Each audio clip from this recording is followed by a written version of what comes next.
রোজকার মতন সকালবেলা ঘুম থেকে উঠে আমি দোকান থেকে বাজার করে নিয়ে আসলাম। বাজার করে নিয়ে আসার পরে পেঁয়াজগুলো সব চুললাম, চুলে কাটলাম, মাংসগুলো কেটে সব সিদ্ধ করলাম, সিদ্ধ করে এগুলো সব ছাড়াচ্ছে কিমার জন্য। আমরা মোমো বানাতে বসে পড়ি। মোমোগুলো আস্তে আস্তে বানাচ্ছে অনেক রকম শেপে। এগুলো একে একে টুকটাক করে সব মোমোগুলোই আমাদের বানানো হয়ে গেল।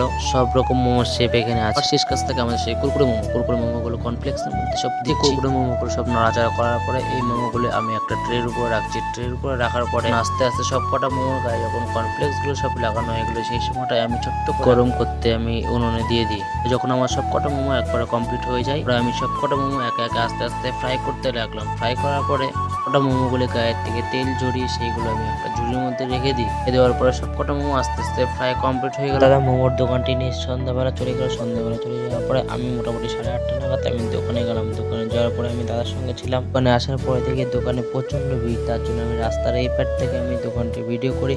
আমাদের দোকানটি A to Z momo centre, collegiate স্কুলের ঠিক করে কোতোয়ালি থানার পাশে। তারপরে আমি রাস্তার এই পার থেকে ভিডিও করি যাতে সম্পূর্ণ দোকানটা দেখা যায়। আমাদের A to Z momo centre এতে ঠিক বাজে 9টা থেকে 9:30। সেই সময় আমাদের দোকানের মোমোগুলি সব শেষ হয়ে যায়।